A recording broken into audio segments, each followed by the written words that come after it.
Once again, welcome back to Influencing Stories. Some memories they never fade. Even if the face blur and the places change, some moments from childhood hold a special place in our hearts. So vivid, so unexpected that they stay with us for a lifetime. I was just around 4 or 5 years old going to nursery school, a time when the world was still very new to me. It wasn't even proper school, just a small preschool near our home, but what happened there I could never forget. I used to go with my two cousins. We were all close in age, just a few months apart, and naturally, we stuck together for everything. But we were also homebodies, always homesick, especially when we were dropped off at school in the mornings. Except for one of us. One of my cousins, the hero of the story, was a little different. He had this wild spark in him. Maybe it was because he had three elder sisters who pampered him, yet fought with him all the time. He had this fearless, mischievous energy that made him the center of attention, even at such a young age. Unlike us, he loved going to school.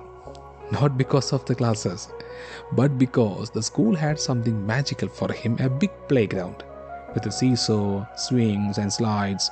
That's all he needed. I, on the other hand, was terrified of heights. I never touched the slides or the swings. I just wanted to go back home.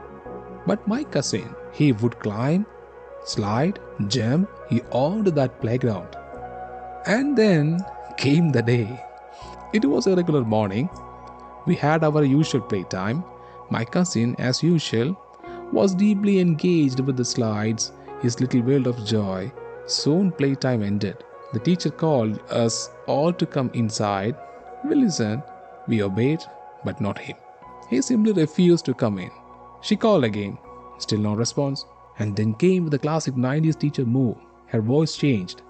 You know, that tone, loud, stern, the kind that instantly makes you sit straight.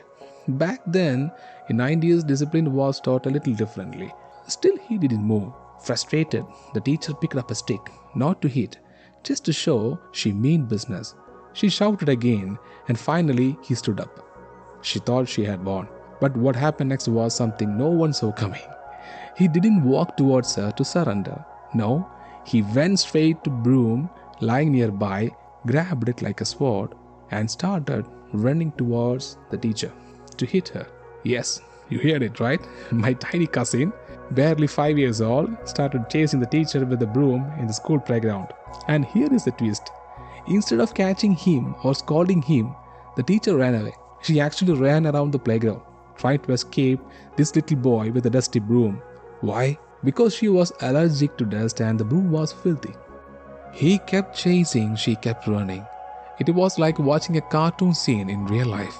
This fearless little boy treating the teacher exactly the way he used to fight with his sisters at home. Eventually, other teachers and cleaning staff had to come and grab him from behind. Only then did the madness end. And we were too small to fully understand how wild or hilarious this moment was. But even at that age, I knew it was unforgettable. Years later, we returned to that school just out of curiosity. We wanted to meet the teacher again, see if she remembered.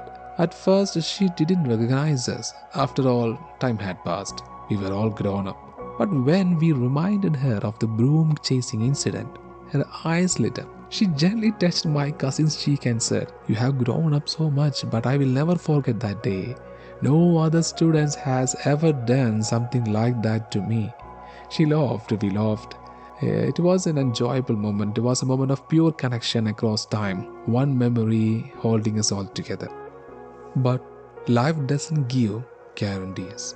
A few years later, we heard the news that teacher had passed away in an accident. The memory of her smiling at us during that reunion, that smile, still stays with me. When I hear that she was no longer in this world, it hit me hard. It was the realization that I would never again see her smiling face when I visited the school back home. She wouldn't be there to welcome us like a mother greeting her young children. The way she treated us when we met her was so heartwarming. You know, some teachers genuinely light up when their grown up students come back to see them, and she was one of them. I could feel it. You could see it in her eyes. They expressed so much, even without saying a word.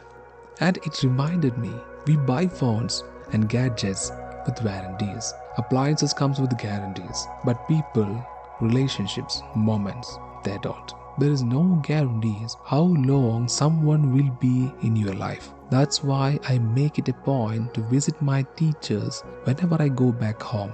Some of them have truly inspired me and helped shape the person I am today. And this memory, it's more than a story. It's a reminder of how even the smallest moments in childhood can echo forever. Some stories make us laugh, some stories make us think, but the best ones, they stay with us. If this memory brought a smile to your face or reminded you of someone from your past, take a moment today, call them, visit them, or simply say thank you. Life is short and memories are precious.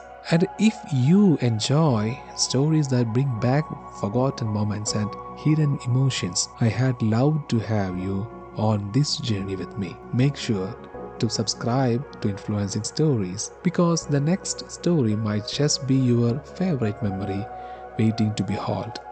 Thank you for watching, and don't forget to cherish the people in your life while they are still around.